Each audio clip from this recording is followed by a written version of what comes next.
नमस्कार व्यूअर्स, मैं हूं अमीश देवगन। तवांग से 17,000 फीट की ऊंचाई पर भारत के शूर वीरों ने 56 इंच वाला पराक्रम दिखाया है और भारतीय इलाके में घुसने की कोशिश कर रहे चीनी सैनिकों की हड्डी तोड़ पिटाई की है। चीन के सैनिकों को लाठियों से इस कदर धुना गया है, पीटा गया है कि 300 चीनी सैनिक गिरते पड़ते दुम दबाकर भाग खड़े हुए। लेकिन इस झड़प के दौरान एक ऐसी घटना हुई जिसके बारे में जानकर हर देशभक्त का सीना दोगुना चौड़ा हो जाएगा, यानी 56 इंची हो जाएगा। अब से कुछ देर में मैं आपको तवांग पर एक सुपर एक्सक्लूसिव खबर भी दिखाऊंगा और सुनाऊंगा। लेकिन शायद भारतीय सेना की यह बहादुरी कुछ विपक्षी नेताओं को बिल्कुल हजम नहीं हो रही है।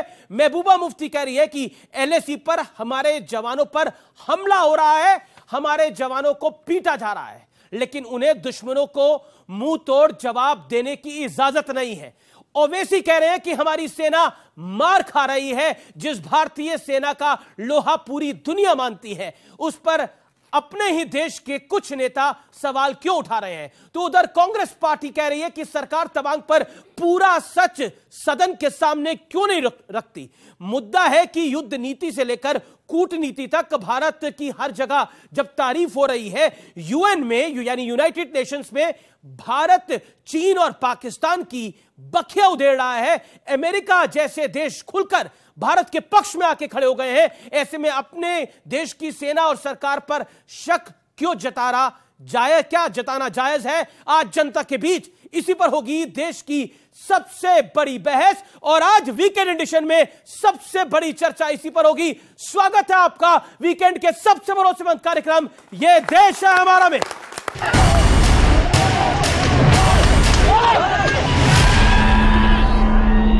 जो हमारे जवानों को अरुणाचल प्रदेश में पीट रहे हैं,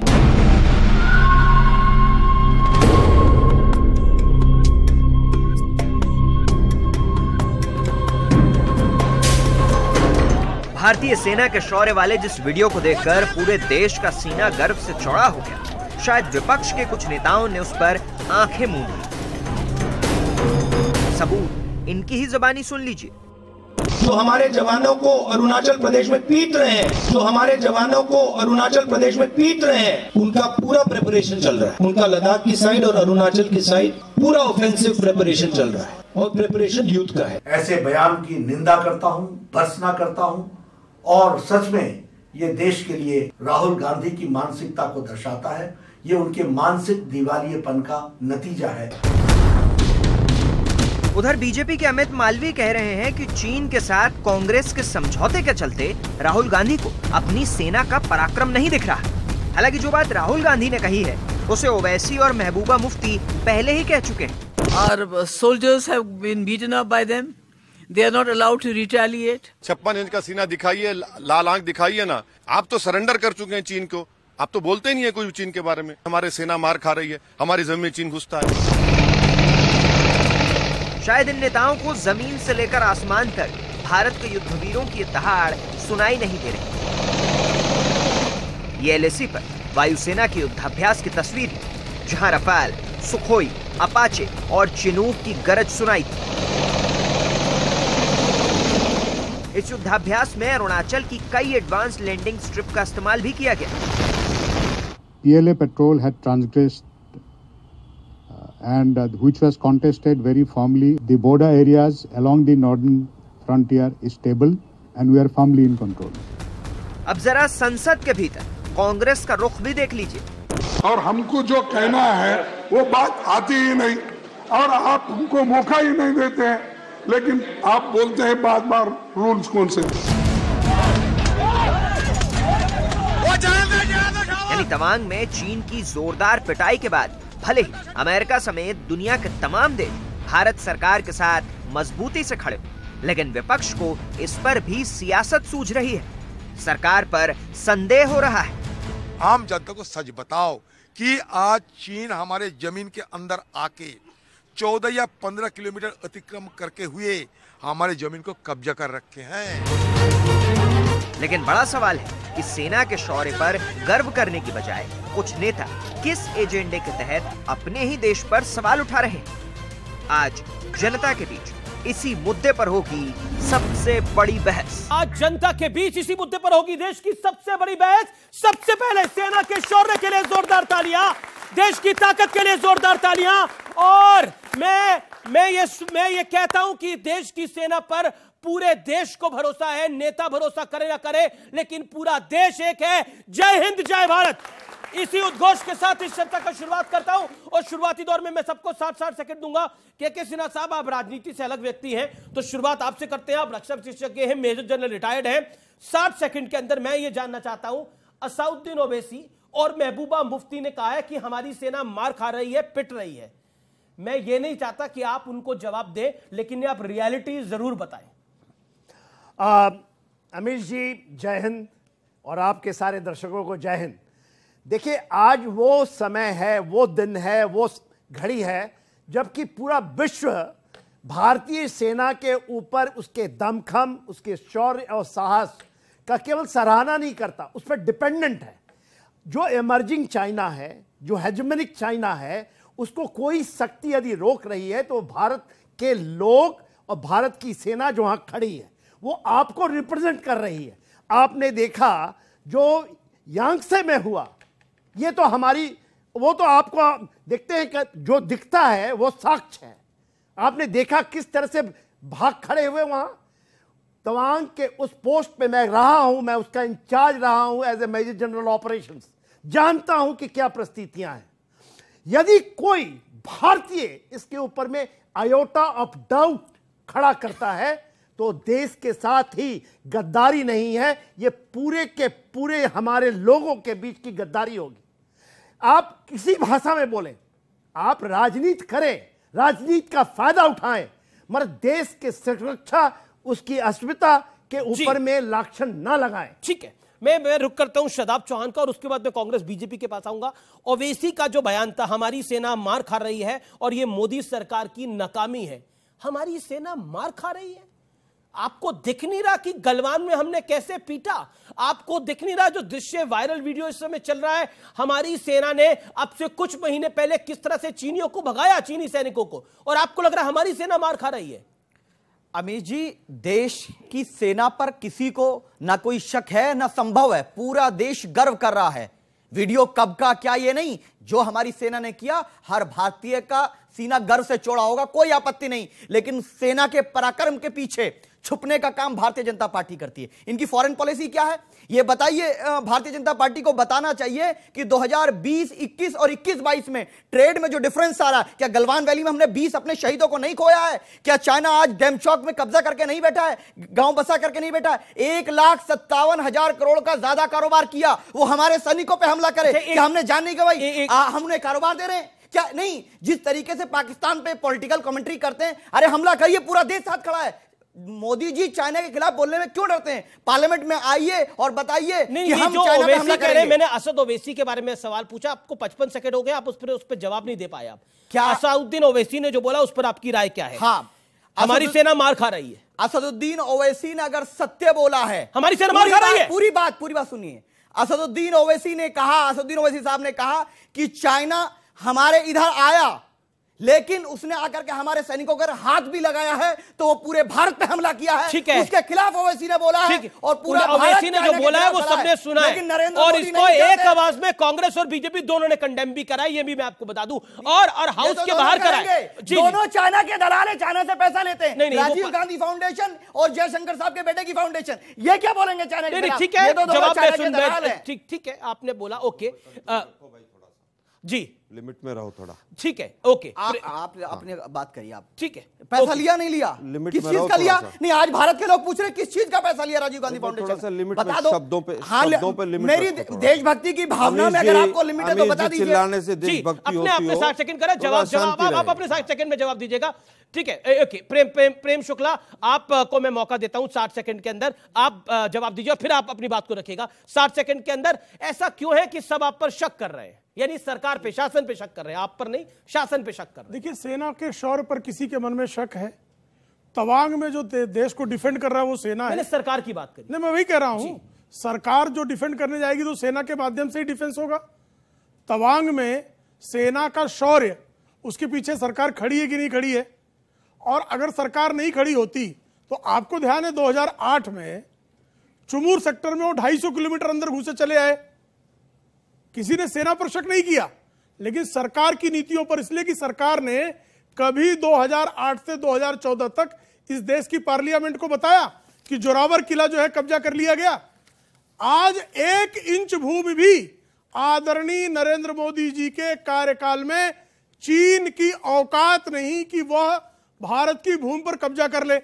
फिर भी आपको जो है चीन के बताए हुए नैरेटिव पर विश्वास करना है, भारत के रक्षा मंत्री पर विश्वास नहीं करना है, भारत की सेना पर विश्वास नहीं करना है, भारत के रक्षा विशेषज्ञों पर विश्वास नहीं करना है, भारत की मीडिया पर विश्वास नहीं करना है, तो आपको स्वयं पर विश्वास नहीं है। आप किस पर विश्वास करना चाहते हैं? असदुद्दीन ओवैसी कह रहे हैं कि भारत की सेना मार खा रही है। इनमें से पूछ लीजिए, किसी को लगता है असदुद्दीन ओवैसी की बात पर विश्वास है किसी को? भारत की सेना मार, तो जब इतना कोई सफेद झूठ बोल रहा हो तो उस पर क्या जवाब दिया जा सकता है? जी जी जी, मैं आलोक शर्मा को रुख करता हूं। आलोक शर्मा, जो 2 बयान आए वो मैंने सुनाए आपको, लेकिन जयराम रमेश कह रहे हैं कि मोदी जी अपनी छवि बचाने के लिए देश को खतरे में डाल रहे हैं। आपको लगता है नरेंद्र मोदी देश को खतरे में डाल लेंगे अपनी छवि बचाने के लिए? ऐसा क्यों? चाइना हमारा टेरिटरी में कब्जा करके रखा है। मैं केवल इतना कहना चाहूंगा कि अगर कोई सांसद भी बीजेपी का अगर ये कह रहा है, उसका नाम तापिर गांव है, कि चाइना के ट्रूप्स ने 50, 60, 70 किलोमीटर तक अंदर घुस के कब्जा कर लिया है, सैटेलाइट इमेजेस कह रही हैं, इन्हीं की लेह लद्दाख की पार्षद ने कहा है, तो क्या सब वो भी देशद्रोही हैं? वो भी गलत सवाल कर रहे हैं? डिफेंस मिनिस्टर एक स्टेटमेंट देकर और सदन से चले गए। इनके स्वयं के सांसद सुब्रमण्यम स्वामी ने तमाम सवाल उठाए। 17 बार पार्लियामेंट के अंदर चाइना के ऊपर क्वेश्चन रखा गया, उसको हटा दिया गया। खड़गे साहब ने कहा कि चीन के ऊपर क्या वास्तुस्थिति है देश जानना चाहता है, तो आपने मना कर दिया। उनको बोलना अलाउ किया गया, लेकिन वो डिस्कशन चाह रहे थे, वो नहीं हो पाया, लेकिन उनको बोलना अलाउ किया गया। डिस्कशन में क्योंकि हाउस देखा था मैंने, इसलिए मैं बोल रहा हूं राज्यसभा मैं फिर कहूंगा। जी जी जी, वो मीडिया के ऊपर भी इन्होंने कहा, बीजेपी के सांसद ने, कि बीजेपी का मीडिया केवल पाकिस्तान पे बोलता है, चाइना पे नहीं बोलता। चाइना पे भी बोल रहा है। कोई बात नहीं, कोई बात नहीं, क्या बोल रहा है वो भी देश देख रहा है। कांग्रेस को भी शिकायत है, किस तरह से बचाया, किस तरह से सरकार को बचाया जाए। 20 जवान शहीद हुए 1975 से लेकर, और 20 जवान शहीद होने तक एक भी जवान शहीद नहीं हुआ था। उसके लिए भी कांग्रेसी जिम्मेवार है, विपक्षी जिम्मेदार है। जी, कितने मारे वो इंपॉर्टेंट नहीं, हमारा एक भी जवान उनके 500 से ज्यादा कीमती है, वो ज्यादा इंपॉर्टेंट है। ठीक है, ओके प्रेम शुक्ला इस बार। जी जी जी, मैं अंतिम बात कहना चाहूंगा। आपको 2 मिनट हो गए। जी, हमेशा विपक्ष के ऊपर तलवार रख के, क्या ओवैसी विपक्ष है इस देश के? क्या विपक्ष इस सरकार का हिस्सा नहीं? मैं तो जयराम रमेश का सवाल पूछा, वो विपक्ष है कि नहीं? आ रहा हूं। जी जी जी, विपक्ष भी सरकार का हिस्सा है। सरकार से ऊपर संसद है और संसद में विपक्ष है। अटल बिहारी वाजपेयी ने जब 62 की लड़ाई थी तो पार्लियामेंट स्ट्रीट पे धरना दे दिया था, किसी ने उनको देशद्रोही नहीं कहा था। सरकार से अगर वास्तविकता पूछी जा रही है, उसमें सरकार अगर भागती है, और इन्हीं के सांसद कह रहे हैं कि कब्जा हो रहा है, सैटेलाइट इमेजेस बता रही है कि सर 62 की लड़ाई में क्या हुआ था मुझे बताने की जरूरत है। 303 की गन हमारे पास थी, पैरों में फ्लीट थे, जूते तो थे नहीं हमारे जवानों के पास, और ठंड से आधे जवान तो ठंड से मारे गए थे। ये सत्य है सर। 62 की लड़ाई के अंदर पंडित नेहरू की शांति प्रिय पॉलिसी थी। सुनिए ना, पंडित नेहरू ने, लेकिन इंदिरा गांधी ने 1967 में 300 चीनी सैनिक मारे थे, ये भी सत्य है। नाथुला के बहुत सारे सत्य हैं। नहीं, इसलिए मैं बता रहा हूं। 62 की तुलना अगर आप 22 में करते हैं, आज दुर्भाग्य यह है कि वर्ल्ड जियोपॉलिटिक्स में देश के प्रधानमंत्री ने जो चाइना को क्लीन चिट दी कि ना कोई आया था ना कोई गया था, उससे हमें बहुत नुकसान। ठीक है, जवाब प्रेम शुक्ला, आज हम सरकार से सवाल कर रहे हैं ना बीजेपी से कर रहे हैं ना प्रधानमंत्री। जवाब एक सेकंड। देखिए, 2 मुद्दे ने उठाए। एक मीडिया पर मुद्दा उठाया, और आपकी जानकारी के लिए बता दूं, कांग्रेस के कार्यकाल में चीन के भारत की सीमा में घुसने की खबर छाप दी तो टाइम्स ऑफ इंडिया के 2 पत्रकारों को तत्काल FIR कर दिया गया था। और 250 किलोमीटर चुमूर सेक्टर में वो घुस आए, ये शांत रहे, बोलने की कोई इनकी हिम्मत नहीं। और उसके बाद हु जिनताओ भारत के दौरे पर तत्कालीन राष्ट्रपति आए तो राज शिष्टाचार में सारी सीमाएं तोड़कर लाल कारपेट लेकर डॉक्टर मनमोहन सिंह दौड़े चले गए थे, और जोरावर किला कब्जा हो गया। वहां पर उन्होंने ऑपरेशनल पॉइंट बना लिया, चुप रहे, कभी संसद को नहीं बताया। बारंबार सवाल पूछने के बाद भी 38,000 वर्ग किलोमीटर कैसे चला गया, लोगों ने देखा। आज 1 इंच भूमि भी दुनिया में कोई साबित नहीं कर सकता जो नरेंद्र मोदी जी के कार्यकाल में चीन की औकात हुई हो कि भारत में घुस जाए, गलवान में घुसे। ठीक है, हमारे ठीक है, बलवानों ठीक है, ये ने सवाल आपको लगा। ये देश ने देखा है और दुनिया ने देखा है, दुनिया ने देखा है। और आपको नाथुला वाली वो बात 1967 की बताता हूं, जिस कमांडर ने ये निर्णय लिया उसको तत्काल इंदिरा गांधी ने ट्रांसफर कर दिया था। आप उसको रिवार्ड देना चाहिए था कि नाथुला में 300 चीनियों को मारने वाले मारा था नाथुला में, नहीं मारा था, लेकिन उसको हुआ क्या? श्रीमती इंदिरा गांधी ने ट्रांसफर कर दिया। जिसको देना चाहिए था परमवीर चक्र, उसको ट्रांसफर किया गया। ये इनकी पॉलिसी थी।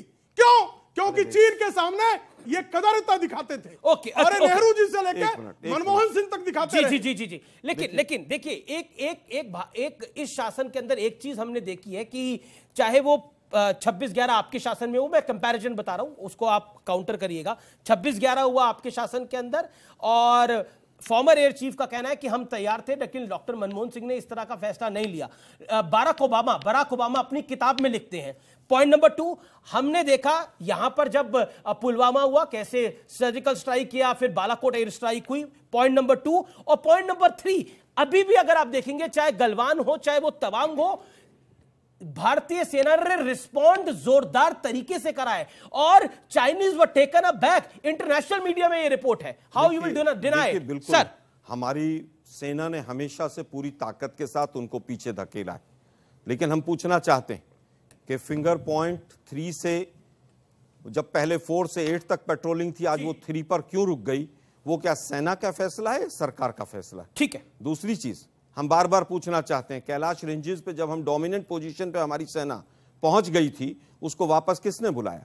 क्या वो सरकार का फैसला था या सेना का फैसला था?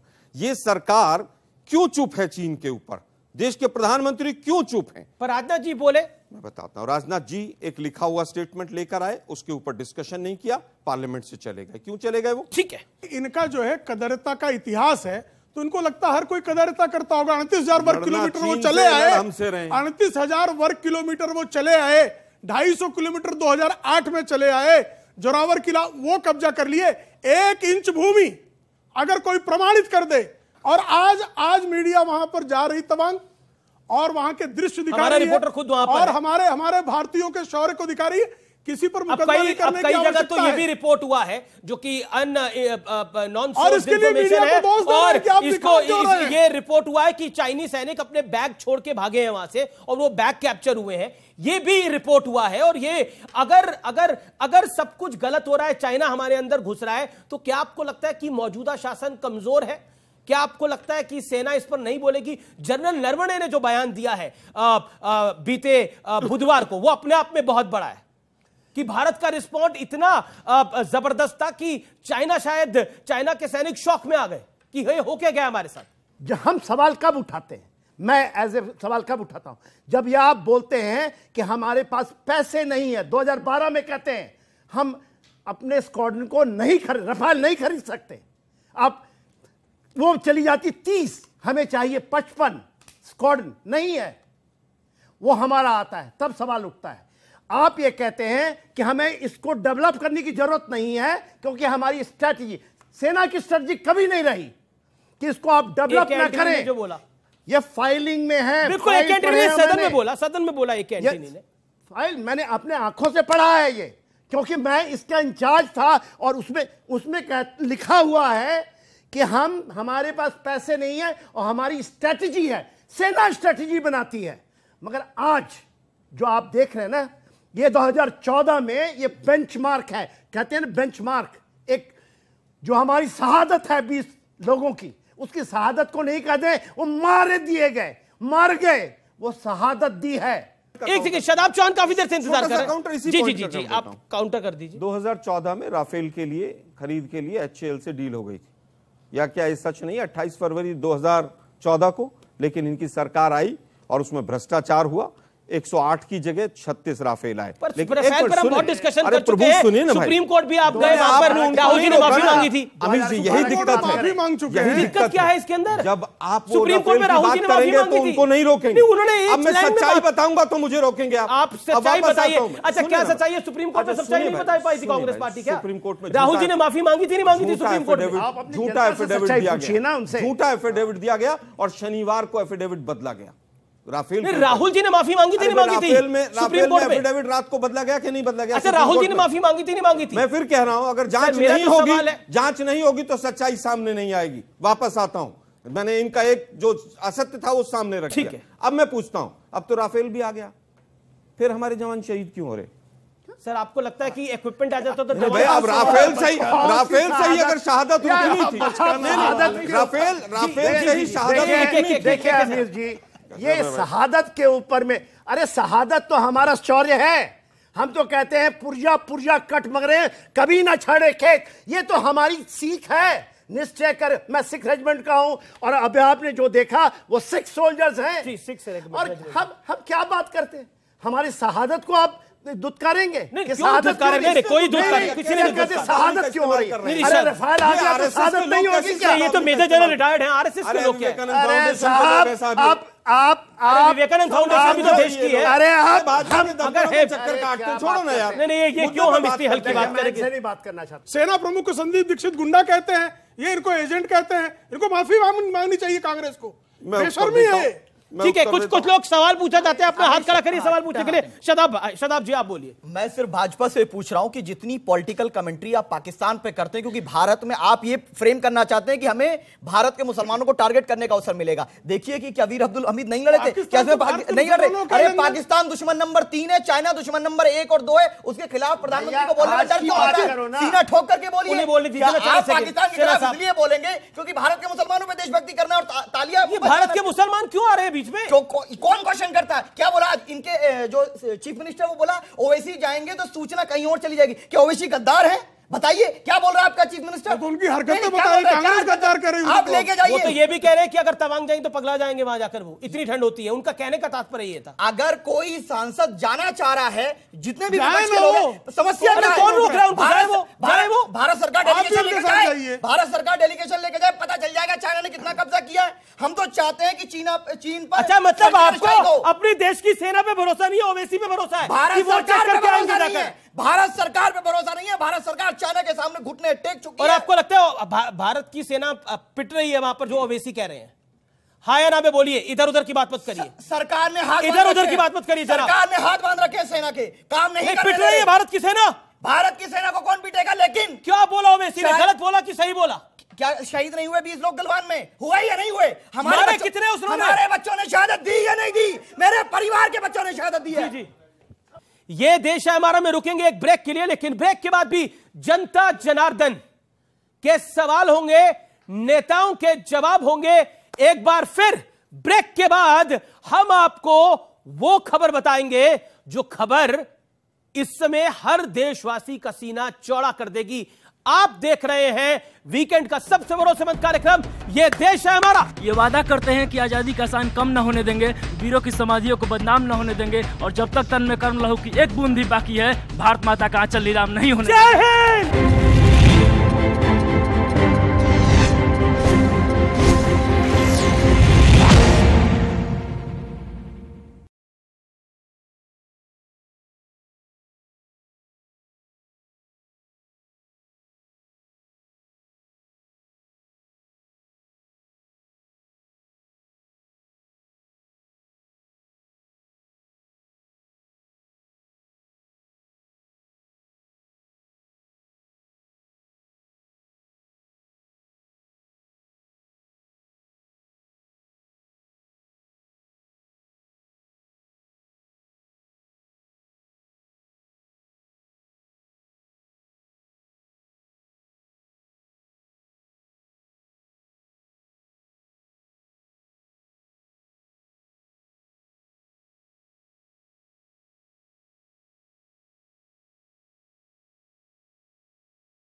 बैक व्यूअर्स, आप देख रहे हैं न्यूज 18 पर वीकेंड का सबसे भरोसेमंद कार्यक्रम ये देश है हमारा। और इस हफ्ते ये देश है हमारा में हम बात कर रहे हैं तवांग क्लैश की, उससे जुड़ी राजनीति की, कांग्रेस के वार की, सरकार के पलटवार की और सेना के शौर्य की। सर मेरा सवाल आपसे है, तवांग जैसी जो घटना है वो हर बार होती है, पहले भी हो चुकी है और मीडिया रिपोर्ट कहती है कि चाइना घुस आया है और सरकार कहती है कि ऐसा कुछ नहीं हुआ है। ये घटना बार बार हो रही है, ऐसे में चाइना का मंशा आपको क्या लगता है? ओके जी चाइना की मंशा शुरू से ही विस्तारवाद की रही है। 38,000 वर्ग किलोमीटर पंडित नेहरू की कायरता के कारण गए, डॉक्टर मनमोहन सिंह की कायरता के कारण 250 किलोमीटर गए। कायरता थी, कायरता थी, अगर कोई कायर है तो सबसे बड़ा कायर नरेंद्र मोदी है, जो चीन का नाम लेने से भी डरता है। सबसे बड़ा कायर अगर कोई है हिंदुस्तान में इस समय तो वर्तमान की सरकार है, जो चीन का नाम लेने से भी डरती है। और उसके बाद फंड में करोड़ों रुपए लेते हैं, भूमि जाने के बाद यूनाइटेड नेशन सिक्योरिटी काउंसिल की मेंबरशिप दिलवाना, ये नेहरू की कायरता का सबसे बड़ा प्रतीक। गलत फैक्ट दे रहे हैं, फैक्ट पे बात कर रहा हूं, वो गलत फैक्ट है। 1945 में फैक्ट है। एक मिनट मुझे कब मिली? मैं बताता हूं, आप दोनों को मौका दे रहा हूं, इत्मीनान। मैं बताता हूं। लेकिन जो पंडित नेहरू के बारे में वो एक फैक्ट बोल रहे हैं जिसके अंदर सिक्योरिटी, एक सेकंड, जब सिक्योरिटी काउंसिल की सीट मिल रही थी भारत को, पंडित नेहरू ने उस सीट को डिनाई कर दिया। ये तो हार्ड फैक्ट है। मुझे उस हार्ड फैक्ट की कभी आप नेहरू जी की किताब में लिखा हुआ है। सुनिए ना भाई जरा, सुनिए ना। अमीर जी 100 बार झूठ बोलने से झूठ सच नहीं होता। सुनिए, सुन तो लीजिए। 1945 में चार्टर बना, उसमें 5 सिक्योरिटी काउंसिल के मेंबर बने, उसमें चाइना एक नहीं था चाइना था उसमें, नहीं था और उसके बाद नहीं था 47 में नहीं था। ये झूठ है, क्या बात कर रहे हैं आप? मुझे नहीं था। कौन सी हिस्ट्री, ये कौन सी चाइना के लिए लोग काम कर रहे हैं? चाइना था, ये कौन सी हिस्ट्री है? 49 में तो माओ ने चाइना को लिबरेट किया है। क्या किसी ने बोल रहे? 1949 में चाइना को इंडिपेंडेंस मिला है और ये क्या बात कर रहे हैं? जी ये क्या बोल रहे हैं? 1949 में मिला है। ये कौन से कहां से पैसे खाए? कौन से पैसे खाए? सर आपका ऑडियो नहीं जा रहा। सिक्योरिटी काउंसिल की सरेंडर करी थी भारत ने, यानी डिनाई करी थी। सुनिए भाई, जी मैं पूरी संसद को और दोनों भाजपा के प्रवक्ताओं को चैलेंज करता हूं, चैलेंज करता हूं कि संसद के पटल पर वो कागज भेज दीजिएगा कि चाइना ने या किसी ने भी भारत को ऑफर किया था और हमने डिनाई किया था। ओके, उसका डॉक्यूमेंट्री प्रूफ हम चाहते हैं संसद में रख दें। जबरदस्ती पूरे हिस्टोरिकल फैक्ट मैं पब्लिक के पास सवाल लेने के हिस्टोरिकल फैक्ट है और पंडित जवाहरलाल नेहरू ने स्वयं इसका जिक्र उसका कागज तो दिया है, कोई कहां है? कागज देने को तैयार हूं, मैं इनको भेज देता हूं, अभी आपको भेज देता हूं, आप रिकॉर्डिंग में आप दिखा दीजिएगा इनको। आज की बात आपको कागज दिखा देता हूं। लगातार व्यापार कर रहे हैं। समझ नहीं आया, जब हमें सिक्योरिटी काउंसिल की सीट मिल रही थी तो उसको डिनाई करके हमारी तो पॉलिसी थी कि हम शांति प्रिय है, हमारी पॉलिसी थी हमें शांति प्रिय है, हमारी पॉलिसी थी हम तो गन्स नहीं खरीदते थे, हम शांति प्रिय है, ये क्या सोचकर। जी आपका क्या सवाल है? अपनी बात करो। मेरा नाम आतिफा शेख है और मेरी क्वेश्चन आपसे है, जैसे कि असदुद्दीन ओवैसी किसी भी चीज में घुस जाते हैं, मतलब समझते नहीं क्या है नहीं। अभी देश के सेनाओं पे गर्व होनी चाहिए और पूरे ये हिंदुस्तान को गर्व करना चाहिए, लेकिन वहाँ पे जो उनका टिप्पणियां है वो कभी छूटता नहीं है। जोरदार तालियां आतिफा शेख के लिए, जोरदार तालियां। मेरी क्वेश्चन आपसे जी मतलब वो कब ये छोड़ेंगे? इस पे गर्व करने वाली बात है ना कि मतलब कि टिप्पणियां, ये बहुत गर्व वाली बात है और ये हमारे लिए नहीं। अगर आज असदुद्दीन ओवैसी घर पे सोए हुए हैं ना तो देश की सेनाओं की वजह से, ना कि वो अपने वजह से सोए हुए। किसी चीज पे घुस जाते हैं, कभी भी घुस जाते, कोई भी है भी कि नहीं उनका तो कह रहे कि मतलब उनका कहना है कि वो हर विषय पर क्यों बोलते हैं, इस मामले पे बीजेपी और कांग्रेस को डील करने दे, वो अपनी पॉलिटिकल हैसियत के हिसाब से काम करे, ये उनका कहने का तात्पर्य है। मैं सवाल को थोड़ा और रिफाइन कर देता हूं। असदुद्दीन ओवैसी साहब भारत के सांसद के हैं और उन्हें भी अधिकार है भारत की सुरक्षा को लेकर मैडम लेट मी कंप्लीट, सवाल करने का, बात करने का। बिल्कुल अधिकार पूरा है। स्टेटमेंट क्या है? उन्होंने कहा कि भारत की सेना पर कोई शक नहीं है, लेकिन सरकार डैमचौक में क्या छुपा रही है? 9 दिसंबर को उनका स्टेटमेंट क्या है मैं पढ़ता हूं, आपको बताता हूं। उनका स्टेटमेंट क्या है मैं बताता हूं। हमारी सेना मार खा रही है, ये उनका स्टेटमेंट है। ये मोदी सरकार की नाकामी है। नरेंद्र मोदी लाल आंख क्यों नहीं दिखाता? पूरा पढ़ा मैंने। हमारी सेना मार खा रही है। आप असद भाई की की दाढ़ी और टोपी को फ्रेम करो, देखो मुसलमान सवाल कर रहे हैं सेना पे, कोई मुसलमान नहीं होगा, वही कर रहे हो आप, उससे कोई फायदा नहीं होगा। ये आप क्या बोलते हैं आप? एक सेकंड आतिफा, नहीं ये बच्ची भी उसी धर्म से आती है, वो सवाल पूछ रही है। आप धर्म देखेंगे? आप धर्म देखेंगे? किसने भी देखा धर्म? एक आदमी ने नहीं बोला यहाँ पर मुसलमान, ना आलोक शर्मा ने बोला, ना प्रेम शुक्ला ने बोला, ना यहाँ पर किसी ने बोला। हर बात में धर्म को ले आते हैं आप लोग, हर बात में धर्म बीच में ले आते हैं। क्या मतलब? अभी आप लाए कि उनकी टोपी देख के, दाढ़ी देखकर? जब स्टेटमेंट सुना नहीं बहन ने, देश की सेना के कितनी देर का स्टेटमेंट है बताइए? देश की सेना के मामले में भी आप ऑब्जेक्शन है बीच में, देश की सेना के मामले में भी आप धर्म ला रहे हैं मैडम, बार-बार आप ये बोल रहे हैं। अरे ओवैसी तो ये कहते थे कि जो कारगिल में भारत की सेना में हिंदू भी है, मुसलमान है, सिख ईसाई है, भारत का नागरिक है वो, भारत का मुसलमान आतिफा जैसा है। नहीं क्यों? अरे भारत का नागरिक होगा कोई भी, यहाँ भारत का मुसलमान या भारत का हिंदू, वही सब नहीं होगा। आपने कहा भारतीय मुसलमान। कॉन्स्टिट्यूशन को पढ़िए, कॉन्स्टिट्यूशन में आर्टिकल 25 को पढ़िए। भारत का नागरिक अपने धर्म पे चल सकता है, ये उसका संविधान का अधिकार है।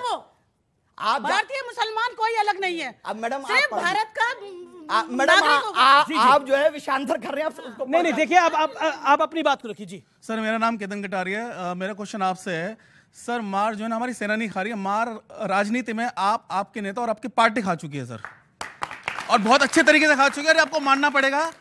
और ये इस तरीके की राजनीति करके आप अपना जो है ना बहुत अपना स्तर आप अपना स्तर जो है ना बहुत नीचे तक लेके आ गए। ये सब चीजें शोभा नहीं देती आपको। मेरा निवेदन है आपसे, आप भारतीय सेना को अपनी राजनीति के अंदर बिल्कुल मत लेके आइए। बहुत अच्छी बात। भारतीय सेना को इस राजनीति में नहीं आना चाहिए। देखिए, जब तक ये तिरंगा है ना, तब तक हम हैं, तब तक आलोक शर्मा भी हैं, तब तक प्रेम शुक्ला भी हैं, तब तक के सिन्हा भी हैं, मैं और आप भी हैं। इसलिए मैं कहता हूं कि इस तिरंगे का हम मान सम्मान करें, लेकिन आप शादाब भी है, लेकिन शादाब के साथ दिक्कत ये है, शादाब हिंदू मुसलमान में लगा हुआ है। हमने बनाया है, पॉइंट नहीं था। तो इस तिरंगे को चाहता ही नहीं था। आपने कह दिया कांग्रेस गद्दार है, बीजेपी गद्दार है। क्यों कहा आपने? ये क्यों कहा कांग्रेस गद्दार है? पैसा चाइना से किसने लिया? हमारे से कारोबार कर रहे हैं, वो हमारे सैनिकों पे हमला करें, हम उनको कमाई खिलाएं। 1,57,000 करोड़ के कारोबार में वृद्धि हुई है। ठीक है, भारतीय जनता पार्टी जवाब देगी। पहले आप अपनी बात पर क्या जवाब देते हैं आलोक शर्मा? ओवैसी इस तरह की बातें जब तक करते रहेंगे, जिस दिन इस तरह की बातें करना और गुजरात में चुनाव लड़ना छोड़ देंगे, उस दिन ईडी सीबीआई उनके यहाँ पहुंच जाएगी। वो केवल अपने आप को ईडी सीबीआई से बचाने के लिए, और इस तरह तो गुजरात में ओवैसी नहीं लड़ रहा था।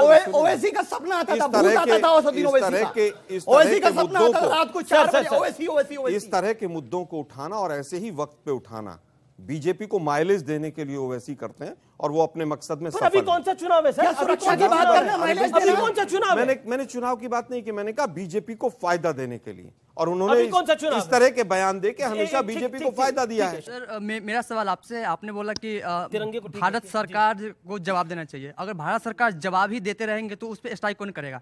आपके चारों के दिल में और हम सब के दिल में एक ही होना चाहिए कि बाजी लगा देंगे जान की जब बात आई हिंदुस्तान की। बाजी लगा देंगे जान की जब बात आएगी हिंदुस्तान की। एक सेकंड जवाब उत्तर आप ही से ले रहा हूं। सरकार को उत्तर ही नहीं देना तो संसद पे ताले लगवा दो, फिर संसद को बंद करवा दो। किसी को सरकार को उत्तर ही नहीं देना। देश की जनता से भी थोड़ा नाराज है आप। जनता से नहीं है भाई, सवाल जिस तरह का है कि जवाब ही देते रहेंगे तो संसद किस लिए बनी है भाई? जवाब देने के लिए बनी है ना।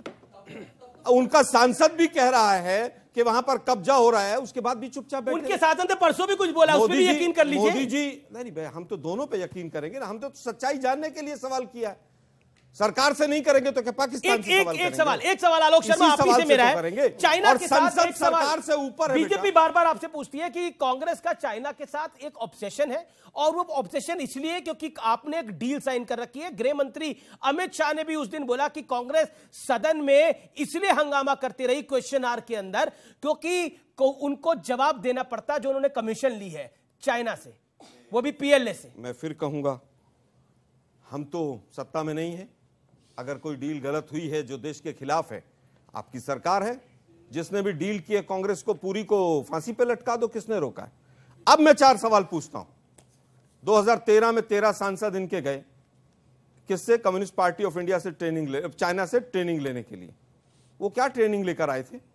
पीएम केयर्स फंड में कितना पैसा आया है? देश की जनता जानना चाहती है।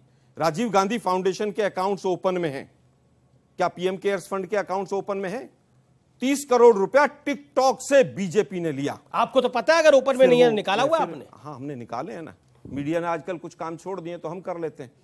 हम पूछना चाहते हैं, वो 30 करोड़ रुपया टिकटॉक से जो आया था वो किसने लिया? ग्लोबल टाइम्स, चाइना का अखबार है, गुजरात के चुनाव के बाद लिखता है कि अगर मोदी जी हार गए गुजरात में तो चाइना का बड़ा नुकसान हो जाएगा। हारने नहीं चाहिए। हम पूछना चाहते हैं क्या? ठीक है, जवाब अंतिम पूछना चाहता हूं, क्विकली। इंडिया फाउंडेशन और विवेकानंद फाउंडेशन में कितना पैसा चाइना से आया है? सिंह साहब खड़े हैं, सिन्हा साहब ये भी बता कर जाएंगे। ठीक है, एक अंतिम बात, अगर वहां पर कुछ हुआ ही नहीं है बॉर्डर पर, जी 18 दौर की बातचीत हुई और राजनाथ सिंह जी ने जो बयान दिया जी कि अप्रैल से पहले की स्थिति हमें चाहिए, तो वो कौन सी स्थिति थी जिसको चाइना ने बिगाड़ा? देखिए, जो ये कह रहे हैं विवेकानंद, मैं उसके दफ्तर क्या, हम कौन से इलाके में वो भी नहीं देखा है। नहीं, ये मैं ये कहता हूँ, प्लीज मेरा वहां पर भी लगा दीजिए, मुझे भी जाने का मौका मिले। अगर इनको लगता है किसी और संस्था के पास आया है तो शिकायत लेकर आए, उसका भी एफसीआरए रद्द हो जाएगा। मुझे वो ऑर्डर दिखा दीजिए जिसमें लिखा हो एफसीआरए रद्द हो गया ना, एफसीआरए का ऑर्डर ले लीजिए। अब आप जो है, आप मूर्ख हैं तो मैं क्या करूं, आप अनपढ़ हो। चाइना का पीएलए 100 एग्रीमेंट में से एक है। चाइना का पीएलए, एक सेकंड जवाब, पीएलए से एमओयू साइन करना, वो तस्वीर आपके पास नहीं है क्या? राहुल गांधी, शी जिनपिंग और एक सवाल जो इस समय मैं उस सवाल पर आता हूं, लेकिन जो मेरा वादा था सुपर एक्सक्लूसिव खबर दिखाने का, वो आपको मैं जरूर दिखा देता हूं। वो सुपर एक्सक्लूसिव खबर का सीधा अब हम रुक कर सकते हैं। जो हाईएस्ट लेवल सोर्सेज का दावा है वो ये है कि भारतीय सेना के एक्शन से चीन के, खासतौर पर चीन के सैनिकों के होश उड़ गए। दे वर टेकन अ बैक। ये सुपर एक्सक्लूसिव खबर है। चीन को इतने जोरदार पलटवार की उम्मीद नहीं थी भारत से। कुछ चीनी सैनिकों को पकड़ा भी गया था। पकड़े गए चीनी सैनिकों को करीब 2 घंटे बाद छोड़ा गया। डरकर भागे चीनी सैनिकों का पीछा किया गया।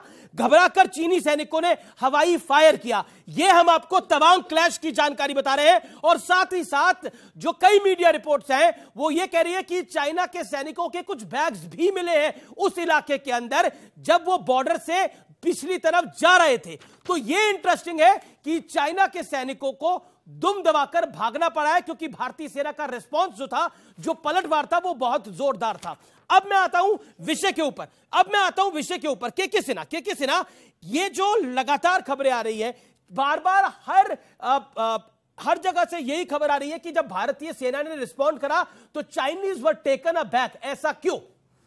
देखिए, वहां पर हम बहुत डोमिनेटिंग हाइट में हैं और हम वहां उस पोजीशन को अख्तियार किया है। गवर्नमेंट हम नहीं कह सकती, क्योंकि गवर्नमेंट कहेगी नहीं और कहना भी नहीं चाहिए, सेना भी नहीं कहेगी। हम उन जगहों में वाटरशेड के ऊपर में लगे हुए हैं। प्रेम शुक्ला, एक जो कॉज ऑफ वरी है, जो कि विपक्ष भी कई बार उठा चुका है, कई सांसदों ने भी उस बात को उठाया है और मीडिया के भी कई जगह इस पर रिपोर्ट छपी है कि चाइना की जो इंफ्रास्ट्रक्चर डेवलपमेंट है वो हमसे बेहतर है और इसमें कैस्केडिंग इफेक्ट है। वो 1962 के बाद ही लगातार अपने इंफ्रास्ट्रक्चर को डेवलप कर रहा है।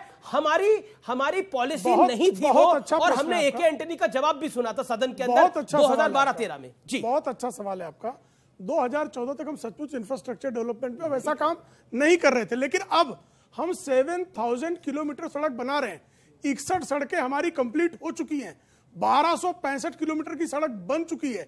हम वहां पर टनल्स बना रहे हैं, ब्रिजेस बना रहे हैं। लेकिन अब चाइना ने भी इंफ्रास्ट्रक्चर फास्ट कर दिया बनाना, उसका काउंटर क्या होगा? फास्ट नहीं, आप समझ लीजिए 2 चीजें हैं। एक तो जो चाइना है वो नीचे की तरफ है और वहां पर जो उनको इंफ्रास्ट्रक्चर पहले से बनाना तो तेजी से बना सकते हैं। हम टफ टेरेन में ऊपर हैं, तो हमारा इंफ्रास्ट्रक्चर बनाने की गति थोड़ी सी जो है टफ टेरेन में धीमी होती है, लेकिन हम तीव्र गति से बनाने का काम 2014 के बाद 7000 किलोमीटर पर काम होना। जी आप समझ सकते हैं कि हम कितनी तीव्र गति से काम कर रहे हैं। जी कांग्रेस अभी बहुत चाइना के विषय पर तत्परता दिखा रही है, चिंता दिखा रही है। राहुल जी भी ट्वीट करते हैं, रणदीप सुरजेवाला जी भी, जयराम जी भी, तमाम लोग ट्वीट करते हैं, आलोक शर्मा भी बोलते हैं लगातार। एक सवाल का मुझे जवाब दीजिए, 2014 से पहले यह तत्परता क्यों नहीं होती थी जब ए.के. एंटनी सदन में आके कहते थे कि इंफ्रास्ट्रक्चर बनाना हमारी पॉलिसी का हिस्सा नहीं है? क्या आपको लगता नहीं है कमजोरी तो वहां से भी छोड़ी गई? मैं समझता हूं क्या चाइना से युद्ध होना चाहिए? क्या वो भारत के हित में है?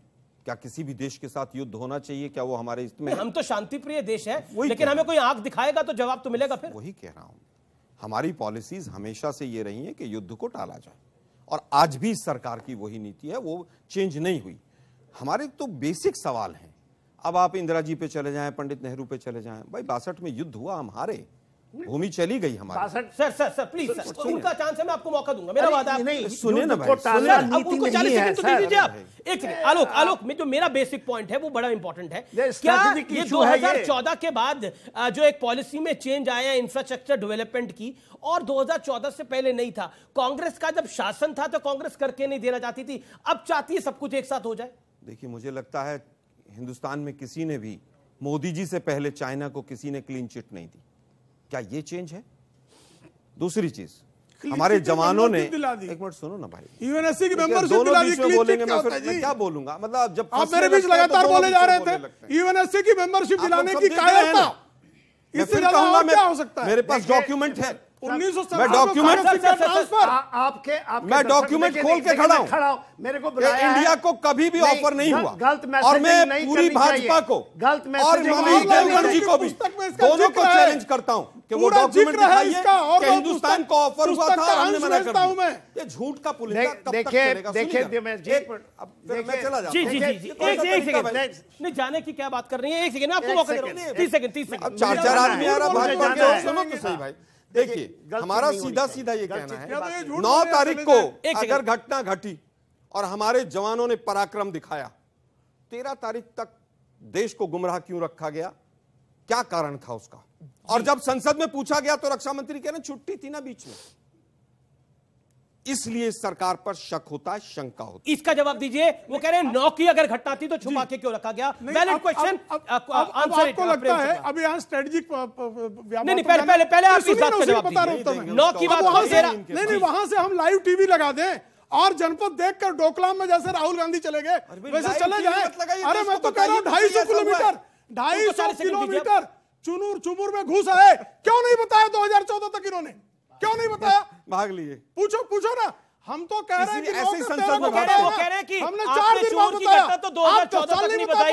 चुमूर की घटना जब तक इनका शासन नहीं है तब तक नहीं बताई, और इनको चाहते हैं कि 2 दिन बाद रिपोर्ट बता दे पूरी। और कहा भी उनकी हिम्मत नहीं है कि हमारे यहाँ घुस जाए। लेकिन जब डोकलाम का स्टैंड ऑफ था तो पूरा गांधी परिवार, वाड्रा फैमिली चाइना के खेलने में क्यों कर दिया? जब फोटो आई तो कहां गए थे? जी, जिसकी तस्वीरें बीजेपी ने ट्वीट भी करी और प्रेस कॉन्फ्रेंस भी करी। उसके बाद 7 मंत्री केंद्र के भी गए।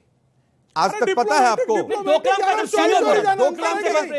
डोकलाम के बाद मोदी जी कितनी बार मिले? सबसे ज्यादा नहीं मिलेंगे, चोरी मिलेंगे भाई। जरा ये चंदाखोर मिले। गांधी टू नरेंद्र मोदी। सुनिए भाई, जरा चंदाखोरों को मिलने दो, उनकी तुलना राजनयिक होगी। दूसरी चीज, आज तक कोई भी प्रधानमंत्री 2 बार से ज्यादा चाइना नहीं गया। मोदी जी 9 बार गए, 1 बार स्टेटमेंट नहीं दिया मोदी जी ने। दूसरी चीज मैं अंतिम पूछना चाहता हूं, आप लोग मेरे फंड की बार करते थे। अब हमने 2 चीजें 3 फैक्ट और बता रहा हूं। एक कंपनी है डोंगफेंग, ये यूएन में भी और सब जगह बैन। बोलने नहीं देंगे, बोलने नहीं देंगे। डेट बताओ, जोरावर किले में कब्जा कब बताया? क्यों नहीं बताया? डॉक्टर मनमोहन सिंह बिक गए थे क्या? क्यों नहीं बताया? पूछ रहा हूं ना। यहाँ 4 दिन देर हो गई, छाती कूट रहे हो। 10 साल छुपा के रखा, क्यों? बताओ ना। वो कह रहे हैं कि आपने 10 साल बात को छुपाया। पिछली बार जब 2017 में गुजरात का चुनाव था तो इन लोगों ने आरोप लगाया कि मनमोहन सिंह जी के रिलेशन पाकिस्तान से। फिर अरुण जेटली जी ने संसद में माफी मांगी कि नहीं, ऐसा कुछ नहीं। तो ये क्या कहते हैं, इनका जवाब देना अब सीरियस नहीं रहा है। हम सवाल पूछ रहे हैं, लेकिन जनता सीरियस ले रही है इनको। चुनाव जीत रहे हैं, 7 राज्यों में हारे भी हैं, तमाम सवाल भी अभी गुजरात गए थे, कितनी अभी दिल्ली भी हारे हैं। और फिर बेशर्मी से मोदी जी की पार्टी 2014 के बाद 25 से ज्यादा चुनाव हारी। 3 बार बीजेपी हार रही है चुनाव। 3 बार तो दिल्ली हार। आलोक भाई दिल पे हाथ रख के बोल दो एक बार, बीजेपी चुनाव हार रही है।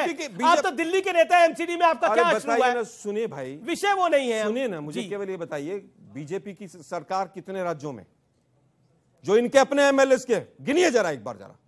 अच्छा, इनके मध्य प्रदेश, कर्नाटक चोरी करके एमएलए सरकार बनाई, उसके अलावा 3 राज्यों में, 3 में ही हमारी सारे ऑडियंस। अच्छा, कर्नाटक में सिंगल लार्जेस्ट पार्टी कौन है? कैलकुलेट, कर्नाटक में सिंगल लार्जेस्ट पार्टी कौन है? बीजेपी की नहीं है। सवाल नहीं, अब कमाल की बात, सरकार किसने गिराई, किसने एमएलए खरीदे? अब मैं पूछना चाहता हूं एक अंतिम बात। एक कंपनी है डोंगफेंग। सर, आपके विधायक बिकते हैं तो खरीदने वाले का क्या दोष है? अरे साहब, मैं यहाँ खड़ा हूं ना, आप लोगों के लिए खड़ा हूं, मैं यहाँ खड़ा हूं, आप लोगों के लिए खड़ा हूं। गुजरात में 2 महीने रहा, हर तरह का दबाव मेरे ऊपर आया। मैं ऑन रिकॉर्ड कह रहा हूं, हर तरह का दबाव मेरे ऊपर आया। मेरे होटल के कमरे में पुलिस तक आ गई। 4 भागो यहाँ से। आप लोग कहां शांति से जी रहे हैं? विपक्ष में रहना बच्चों का खेल नहीं है। वापस आता हूं, सुनिए जरा, सुनिए। मैंने कहा ओवैसी पर आज तक ईडी सीबीआई नहीं गई क्योंकि वो पूरी तरह से बीजेपी। अरे बड़ी मजे की बात है, गजब है भाई। मैं फिर कह रहा हूं, मैं फैक्चुअल बात कर रहा हूं। फोबिया हो गया है वो लोग। फोबिया नहीं हुआ है, राहुल गांधी को ओवैसी ने हरवाया है। अरे अपनी नाकामी कब तक छिपाओगे आप ओवैसी करके? क्या ओवैसी साहब उधर को पैर करके सो गए थे जो राहुल गांधी हार गए? शहजादे को फिर जगह मिली वायनाड जाने की। मीडिया को मसाला चाहिए और कुछ नहीं चाहिए। चाइना पे एमसीडी में क्या हुआ? एमसीडी में क्या हुआ? अरे मुसलमानों की वोट वहीं खड़े रहेंगे अमित जी। मसाला है, आपकी प्राइवेट प्रॉपर्टी नहीं है मुसलमान। ये कान खोल कर सुन लो, जितना ओवैसी को बोलोगे उतना आपका नुकसान होगा। ओवैसी देश की अगर बात कर रहे हैं, आपको परेशानी क्या है? राहुल गांधी हारे, अपनी नाकामी देखिए। ये राहुल गांधी पे डिस्कशन है ना? नहीं, आप बोल रहे हैं आप सुने ना। अरे वाह, और सुनिए ना, आइए ना, सुनाना चाहते हैं आप, सुनाना चाहते हैं। ये दिन में 4 बार ओवैसी कहेंगे। आलोक भाई को सपने में भी आते होंगे ओवैसी। अभी रुकिए, वहीं रुकिए। रात में आए थे सपने में ओवैसी आए। अच्छा बोल रहे हो। हाँ, अच्छा बोल रहे हैं। राहुल गांधी के अगेंस्ट बोल रहे हैं। आप भी ताली बजा दीजिए। अच्छा बोल रहे हैं। राहुल गांधी के अगेंस्ट कमाल की बात है। इंटरेस्टिंग बात यह है कि पहले आलोक शर्मा ओवैसी की बात करते हैं और जब शादाब चांद बोलते हैं तो फिर वो कहते हैं कि मैं कुछ बोलना नहीं चाहता। लेकिन ये बड़ी दिलचस्प बात है। ओवैसी की बात कौन लेके आया भैया? आलोक भाई, आप भी लेकर आए ना? आप 3 बार ही लेकर आए। आपने 3 बार ही छेड़ा तो उसने बोला। आप ओवैसी की स्टेटमेंट पे कर रहे हैं और ओवैसी को मैं ले आया। आलोक भाई, छेड़ोगे तो छोड़ेंगे नहीं। नहीं। और 19 में मदद। आप क्या कहना चाहते हैं भारतीय सेना के ऊपर? बोलिए। पक्ष विपक्ष तो होते रहेगा, लेकिन भारतीय सेना के सम्मान में 4 लाइन बोले चाहिए। बोलो भैया। ये वादा करते हैं कि आजादी का शान कम न होने देंगे। ये वादा करते हैं कि आजादी का शान कम न होने देंगे, वीरों की समाधियों को बदनाम न होने देंगे, और जब तक तन में कर्म लहू की एक बूंद भी बाकी है, भारत माता का आंचल नीलाम नहीं होने देंगे। जय हिंद। बहुत शानदार, बहुत शानदार। सर, क्या कह रहे हो आप? Indian army rock. कैसे कर रहे हो? ये खड़े हो सबको कर ऐसे। Indian army rock sir. चलिए आप सब भी करिए ऐसे। Indian army rock, Indian army rock. Alok Sharma, ये भी आपको भी करना पड़ेगा भैया। Indian army rocks, yes, Indian army rocks, इसमें कोई दो राय नहीं है। और मैं तो चाहता हूँ तिरंगा लेके वहां चले जाइए और सारे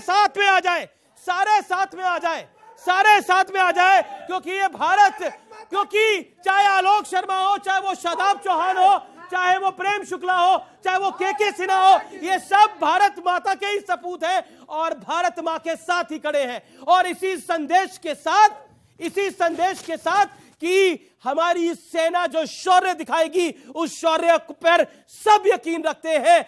जय हिंद, जय भारत।